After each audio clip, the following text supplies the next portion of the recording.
आर्याभिविनय ग्रंथ के द्वितीय प्रकाश में 42वां मंत्र स्वाध्याय के रूप में पढ़ा गया।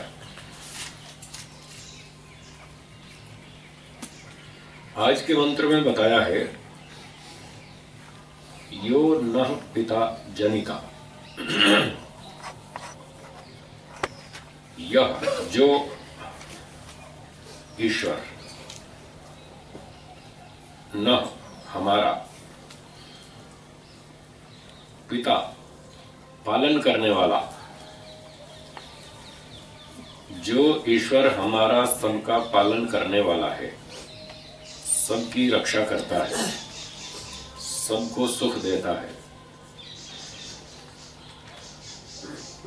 और जनिता जनक है, उत्पादक है, हमें उत्पन्न करने वाला है। हमें उत्पन्न करने का तात्पर्य हमारे शरीर को बनाने वाला है, आत्मा को नहीं। आत्मा तो अनादि है, आत्मा कभी उत्पन्न नहीं होता, आत्मा कभी नष्ट भी नहीं होता। फिर भी जब हम ये कहते हैं कि ईश्वर ने हमें उत्पन्न किया, तो वहाँ अभिप्राय शरीर तक लेना चाहिए। हमें उत्पन्न किया अर्थात हमारा शरीर बनाया। तो इस प्रकार से ईश्वर जनिता है, सबके शरीर बनाने वाला है। मनुष्यों के, पशु पक्षियों के, सब प्रकार के जितने भी प्राणी हैं, उन सबके शरीर बनाने वाला है। और बाकी संसार के जो पदार्थ हैं, सूर्य, पृथ्वी आदि, इन सब का भी वो जनक है, उत्पादक है, उत्पन्न करने वाला है। फिर कहा विधाता। ईश्वर सब मोक्ष सुख आदि का विधायक है, विधान करने वाला है। अब यहाँ विधान करने का मतलब, एक तो सामान्य अर्थ होता है विधान का मतलब बताने वाला, भाई ऐसा ऐसा करो, ऐसा ऐसा मत करो। जो विधि विधान होता है, कार्य करने की विधि बताते हैं, वो भी विधान का अर्थ है। और यहाँ विधान का अर्थ है प्राप्ति कराने वाला, सिद्धि कराने वाला, सब मोक्ष आदि आदि अच्छे अच्छे सुख देने वाला, मोक्ष आदि सुख प्राप्त कराने वाला। विधान का अर्थ यहाँ ऐसा करेंगे। तो ईश्वरी हमारे सब सुख प्राप्त कराता है, चाहे सांसारिक सुख हो, चाहे मोक्ष का सुख हो, ईश्वरी हमको देता है। हमारे कर्मानुसार देता है, हमारे कर्म की व्यवस्था के आधार पर देता है। और क्या बताया ईश्वर के गुण? विश्वा भुवनानि धामानि। विश्वा सब अर्थात संपूर्ण, भुवनानि भुवनों को, लोक लोकांतरों को, वेद जानता है, यथावत जानने वाला। जितने भी लोक लोकांतर हैं, ईश्वर उन सब लोक लोकांतरों को जानता है। कितनी बड़ी बड़ी आकाश गंगाएं हैं, एक एक आकाश गंगा में अरबों खरबों सूर्य हैं, उनके अपने अपने सौरमंडल हैं। इन सब लोक लोकांतरों को ईश्वर जानता है, ठीक ठीक जानता है। और धामानी, धाम अर्थात जो स्थिति के स्थान है, निवास के स्थान है, उन सबको भी वेद जानता है। जितने लोक ईश्वर ने बनाए संसार में, उन सबको जानता है। और इन लोकों में कितने निवास के स्थान हैं, वो भी जानता है। इससे ऐसा भी एक अर्थ निकलता है कि सब के सब लोक निवास स्थान नहीं है। सब लोकों में प्राणी नहीं रहते, कुछ लोकों में रहते हैं, कुछ में नहीं रहते।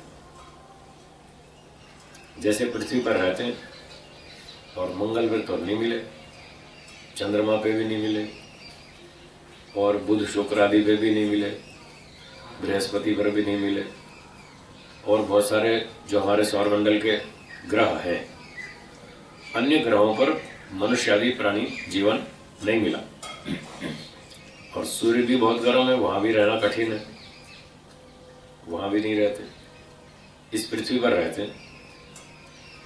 तो इससे पता चलता है लोक लोकांतर तो बहुत सारे हैं, पर सबके सब निवास के योग्य नहीं है। सब लोकों में प्राणी नहीं रह सकते। जहां जहां रह सकते हैं, जिन्हें योग्य अनुकूल वातावरण है, वहां वहां रहते हैं। तो जहां जहां रहते हैं वो हो गए धाम, निवास स्थान। और बाकी जितने भी हैं बड़े बड़े पदार्थ, वो हैं लोक लोकांतर, ईश्वर ने बनाए। ईश्वर इन सब पदार्थों को जानता है और जितने निवास स्थान हैं उनको भी जानता है। उसी ने तो बनाया है, उसको तो मालूम ही है। तो हम अपनी जानकारी के लिए ये बात समझ लें कि ईश्वर की शक्ति इतनी अधिक है, उसका ज्ञान, बल, योग्यता इतनी अधिक है कि उसकी दृष्टि से कुछ भी छुपा हुआ नहीं, वो सब जानता है। फिर कहते हैं यह देवानाम नाम था, जो दिव्य सूर्य आदि लोग, जो अच्छे अच्छे विशिष्ट गुण वाले, दिव्य गुण वाले, विशिष्ट गुण वाले जो सूर्य आदि लोग हैं, इनको देव कहते हैं। तो दिव्य गुणों से युक्त होने के कारण देव कहलाते हैं। ऐसे देवों को, सूर्य आदि लोगों को तथा इंद्रिय, देव का अर्थ एक इंद्रिय भी होता है और देव का अर्थ विद्वान भी है। तो ईश्वर जो है वो देवों का नाम था, नाम धारण करने वाला है, नामकरण करने वाला है। तो इंद्रियां हैं, विद्वान हैं और सूर्य आदि लोक हैं, इन सब के नाम ईश्वर ने स्थापित किए। वेदों के माध्यम से ईश्वर ने बताया इसका नाम सूर्य है। सृष्टि के आरंभ में वेदों में बताया इसको सूर्य कहते हैं, इसको चंद्रमा कहते हैं, इसका नाम पृथ्वी है। ऐसे इन पदार्थों के नाम ईश्वर ने रखे। देवानाम नाम था। ऐसे इंद्रियों के नाम बताए, ये आंख है, चक्षु है, ये नेत्र है, ये श्रोत्र है, ये रसना है, ये नासिका है। सब इंद्रियों के नामकरण भी ईश्वर ने किए। और विद्वानों के नाम भी बताए कि जो 4 वेद पढ़ जाए वो ब्रह्मा, ऐसे ऐसे उसके नाम भी बताए, उनकी डिग्रियां बताई कि इतनी इतनी योग्यता हो तो ऐसी डिग्री, इतनी योग्यता हो तो इतनी डिग्री। इस तरह से ईश्वर ने नामकरण किए संसार के पदार्थों के। फिर कहा एक एव, वो ईश्वर एक ही है जो ये सारे काम करता है, सृष्टि बनाता है, सब देवों के नामकरण करता है, सबका पालन पोषण करता है, सब लोग लोकांतरों को जानता है, सब निवास स्थानों को जानता है, वो एक ही है। तो ईश्वर एक है, ये बात बार बार आती रहती है, बहुत सारे मंत्रों में आती है। और जो बात बार बार आती है, बार बार कही जाती है, सुनी जाती है, वो फिर पक्की हो जाती है, दिमाग में बैठ जाती है। इसलिए जो आवश्यक बात होती है, महत्वपूर्ण बात होती है, उसको बार बार दोहराता है व्यक्ति, दोहराना चाहिए, उसके दोहराने में लाभ होता है। इस बार बार दोहराते रहने से सब दुनिया वालों के दिमाग में बैठ गया कि भगवान एक है। आप किसी से भी पूछो भगवान एक है या बहुत सारे, तो छूटते ही उत्तर देगा हाँ एक है। तो ये एक जो है सबके दिमाग में बैठ गया। कहाँ से बैठा? इन वेद मंत्रों से, क्योंकि ये बात बार बार बताई जाती है भगवान एक है। तो इस प्रकार से बताया एक एव, वह एक ही है, उसके बराबर दूसरा कोई नहीं है, वो अद्वितीय है, उसके तुल्य दूसरा कोई नहीं है। अद्वितीय मतलब उस जैसा दूसरा नहीं है, न कि उसके अलावा दूसरा कोई पदार्थ ही नहीं। अद्वितीय का अर्थ ऐसा भी हो सकता है कि बस एक ही वस्तु है दुनिया में, दूसरी कोई वस्तु है ही नहीं। जो लोग वेदों को ठीक से नहीं समझते, सिद्धांत को ठीक नहीं समझते, वो ऐसा अर्थ करते हैं बस एकम ब्रह्म द्वितीयम नास्ति, संसार में केवल एक ही वस्तु है और वो है ब्रह्म, दूसरी कोई वस्तु है ही नहीं। ये बात ठीक नहीं, ये बात गलत है। वेदों में तो 3 वस्तुएं बताई हैं, केवल एक वस्तु नहीं बताई। एक वस्तु तो ब्रह्म है, ईश्वर है, परमात्मा है, वो जिसके बारे में चर्चा चल रही है, सर्वशक्तिमान है, सर्वज्ञ है, सर्वगुण संपन्न है। और दूसरे हम भी तो हैं, हम आत्मा हैं, हम अल्पज्ञ हैं, अल्प शक्तिमान हैं, भ्रांति हो जाती है, कई बार संशय भी हो जाता है, कई बार गलतियां भी कर लेते हैं मनुष्य लोग, कभी जानबूझ के करते हैं, कभी अनजाने में करते हैं। तो ब्रह्म तो ऐसा नहीं है जो गलतियां करता हो, भ्रांति में पड़ जाता हो, संशय में आ जाता हो और अच्छे बुरे बेकार से काम करता हो जैसे मनुष्य लोग करते रहते हैं। ईश्वर ऐसा नहीं है। तो ऐसे व्यवहार से भी, सामान्य बुद्धि से भी सोचने से ये पता चलता है कि ब्रह्म के अलावा और चीजें भी हैं इस दुनिया में। और एक तीसरी वस्तु जो ये संसार है, प्रकृति, जड़ वस्तु है, ये भी ब्रह्म से अलग है और हमसे भी अलग है। हम तो सोचते हैं, हमारे पास सोचने की क्षमता है, विचार करते हैं, पर ये जड़ पदार्थ दीवारें तो सोचती नहीं। न स्कूटर सोचता है, न कार सोचती है, न सोना चांदी, न पर्वत, नदी, समुद्र, सूर्य, पृथ्वी, कोई भी नहीं सोचता। चींटी सोचती है, कुत्ता सोचता है, कौवा सोचता है, मनुष्य सोचता है। इससे पता चलता है कि अलग अलग प्रकार की वस्तुएं हैं। कुछ तो सोचती हैं, विचार करती हैं, सुखी दुखी होती हैं, अच्छे बुरे को समझती हैं, और कुछ जड़ वस्तुएं हैं जो अच्छा बुरा नहीं समझती, हानि लाभ को नहीं जानती, सुख दुख को महसूस नहीं कर सकती, वो जड़ वस्तुएं। इस तरह से प्रत्यक्ष प्रमाण से, अनुमान प्रमाण से, वेदों के शब्द प्रमाण से 3 प्रकार की वस्तुएं सिद्ध होती। तो फिर जब हम शास्त्रों को पढ़ते हैं तो हमको उन शब्दों का वैसा ही अर्थ करना चाहिए जैसा सिद्धांत हो, जैसी वास्तविकता हो। जब 3 वस्तुएं हैं तो फिर उसी ढंग से अर्थ करना चाहिए। अद्वितीय शब्द आ गया तो इसका अर्थ ये करेंगे कि ईश्वर जैसा दूसरा नहीं है।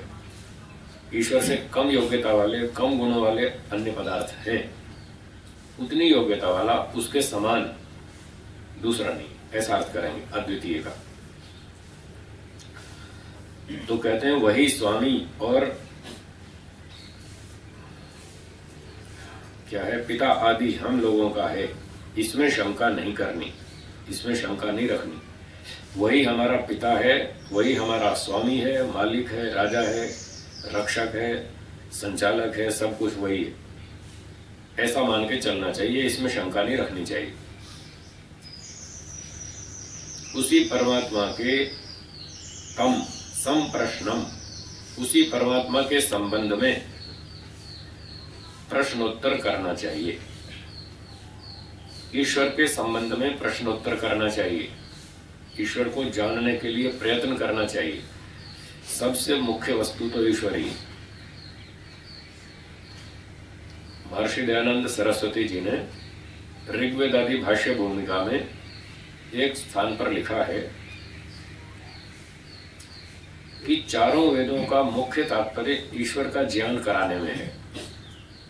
ये जो चारों वेद बताए ईश्वर ने, इन वेदों में प्रकृति का भी ज्ञान कराया, जीवात्मा का भी ज्ञान कराया, ईश्वर का भी कराया, अपना भी कराया। पर इनमें तीनों में सबसे मुख्य तो ईश्वर का ज्ञान कराना है। ईश्वर का ज्ञान कराना मुख्य क्यों है?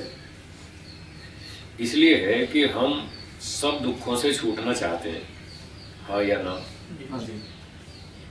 हम जो है सारे दुखों से छूटना चाहते हैं और बढ़िया उत्तम आनंद की प्राप्ति करना चाहते हैं। ये दोनों काम ईश्वर के सिवाय और कोई नहीं कर सकता। कोई जीवात्मा इतना समर्थ नहीं है, इतना शक्तिशाली नहीं है कि हमारे सारे दुख दूर कर दे और हमें बढ़िया उत्तम आनंद की प्राप्ति करा दे। ऐसा कोई जीवात्मा नहीं है इतना समर्थ। और प्रकृति में तो कितने दोष हैं, कितने सारे दुख हैं, रोज हम देख ही रहे हैं। तो प्रकृति भी हमारे सब दुख दूर नहीं कर पा रही, कोई जीवात्मा भी नहीं कर पा रहा। फिर एक ही बचा, वो है ईश्वर। ईश्वर हमारे सारे दुखों को दूर कर सकता है, हमें उत्तम आनंद की प्राप्ति करा सकता है। इसलिए उसको तो जानना ही पड़ेगा, उसके पास जाना ही पड़ेगा, उसकी प्रार्थना करनी ही पड़ेगी, तभी हमारा उद्देश्य पूरा होगा। इसलिए चारों वेदों का मुख्य तात्पर्य ईश्वर का ज्ञान कराने में। ईश्वर को जानो ताकि हमारा उद्देश्य पूरा हो जाए। इसी उद्देश्य से भगवान ने 4 वेद बताए थे। 4 वेदों में ज्ञान दिया था। तो इसलिए यह मंत्र ये कहता है कि उस ईश्वर के बारे में आपस में चर्चा किया करें। तम संप्रश्नम, संप्रश्न किया करें, सम्यक चर्चा किया करें आपस में कि ईश्वर है या नहीं है तो कैसा है, कहाँ रहता है, काम क्या करता है, हमारा उससे क्या लेना देना है, क्या संबंध है उससे हमें लाभ क्या है, उससे हमें हानि क्या है। ऐसी ऐसी खूब चर्चा करनी चाहिए। तो आपस में चर्चा विचार करते करते ही हमें तत्व ज्ञान होगा, तभी हमें ईश्वर ठीक ठीक समझ में आएगा। क्योंकि प्रत्येक व्यक्ति अल्पज्ञ है, वो केवल अपनी बुद्धि से काम करेगा तो वो भटक जाएगा, भ्रांति में पड़ेगा, संशय में पड़ेगा, कुछ का कुछ मान लेगा, उसको सत्य समझ में नहीं आएगा। इसलिए कहा आपस में बैठ के चर्चा किया करें। संसार की चर्चा तो बहुत कर ली, कितने ही जन्म हो गए संसार की चर्चा करते करते। खाना पीना, मकान बनाना, कार बनाना, रेल बनाना, हवाई जहाज बनाना, ये सारे काम करते करते तो कितने लाखों जन्म बीत गए। और खूब रिसर्च होती है भौतिक पदार्थों के विषय में, बड़ी बड़ी सभाएं, कॉन्फ्रेंसेस चलती हैं। भाई ईश्वर की भी तो कुछ चर्चा करो, उसको भी तो जानो। भौतिक वस्तुओं से लाभ होता है, इसलिए उस पर तो लोग चर्चा करते हैं।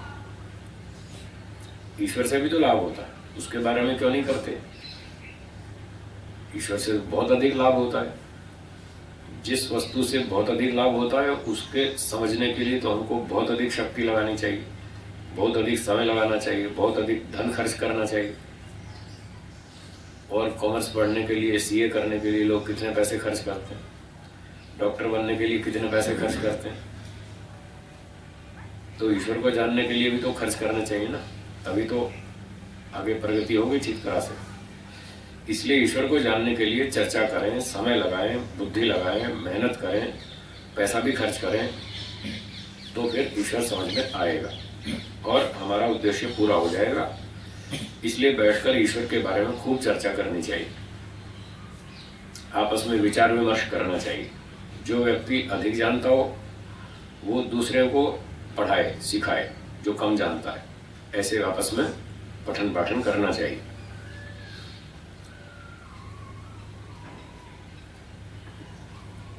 तो सब के सब विद्वान लोग और सारे शास्त्र अन्य यंती, उस परमात्मा को ही प्राप्त कर रहे हैं, उसी पर चर्चा कर रहे हैं। करनी चाहिए, कर रहे हैं तो अच्छा है, नहीं कर रहे तो करो। तो सब पुरुषार्थ यही है कि परमात्मा, उसकी आज्ञा और उसके रचे पदार्थ जगत के का यथार्थ से निश्चय अर्थात ज्ञान करना। तो सारा पुरुषार्थ यही है हमारा कि अच्छी प्रकार से ईश्वर की आज्ञा का पालन करें। आज्ञा का मतलब आज्ञा का पालन करें, यही हमारा सबसे बड़ा पुरुषार्थ है। ईश्वर को जाने, उसका यथार्थ रूप से निश्चय करें, ठीक ठीक जाने वास्तव में ईश्वर कैसा है। बहुत सारे लोग, करोड़ों व्यक्ति आज भटके हुए, ईश्वर को नहीं जानते। ईश्वर कैसा है वो ठीक से नहीं समझ रहे, है कैसा और समझ रहे हैं कैसा। इधर से उधर यात्राएं कर रहे हैं भगवान के दर्शन करने के लिए, फालतू समय खर्च कर रहे हैं, बुद्धि खर्च कर रहे हैं, पैसा भी खर्च कर रहे हैं, फिर भी उनको कुछ लाभ नहीं हो रहा। तो इसलिए हमें पुरुषार्थ इस बात में करना चाहिए कि वास्तव में ईश्वर कैसा है उसको ठीक से जाने, और उसी से धर्म, अर्थ, काम और मोक्ष, इन 4 प्रकार के पुरुषार्थ के फलों की सिद्धि होती है, अन्यथा नहीं होती। ईश्वर से ही ये सारे काम सिद्ध होंगे, धर्म, अर्थ, काम और मोक्ष।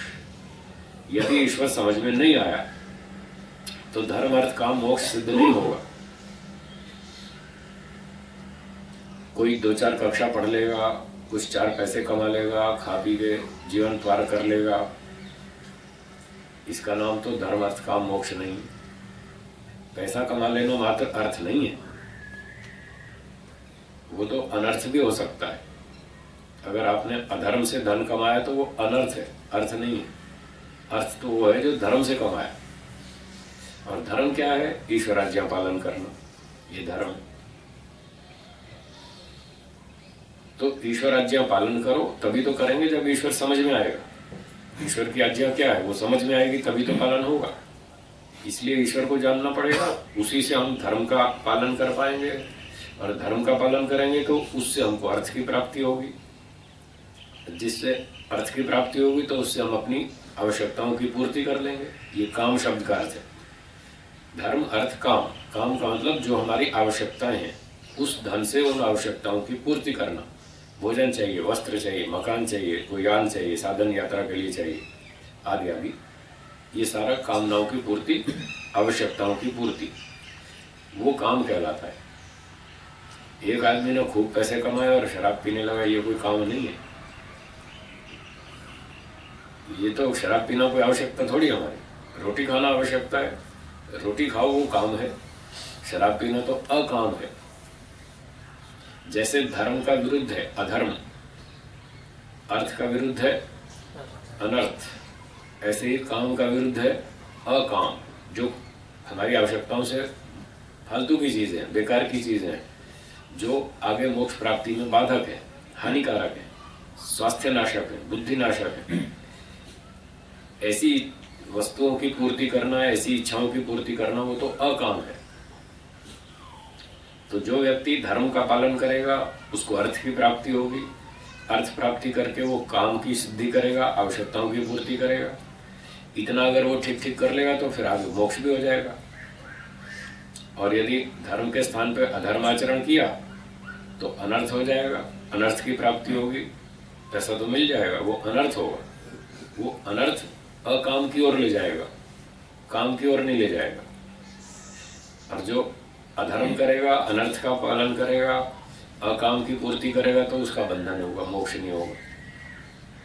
इसलिए धर्म, अर्थ, काम और मोक्ष चारों की सिद्धि ईश्वर की कृपा से ही होगी, ईश्वर को जानने समझने से होगी, उसका आज्ञा पालन करने से होगी, अन्यथा नहीं होगी। इस हेतु से तन, मन, धन और आत्मा, इससे इनसे प्रयत्न पूर्वक ईश्वर के सहाय से सब मनुष्यों को धर्म आदि पदार्थों को यथावत सिद्धि अवश्य करनी चाहिए। तो धर्म, अर्थ, काम की, मोक्ष की प्राप्ति करें, पूरी शक्ति लगाएं, ऐसा आज के मंत्र का संदेश है।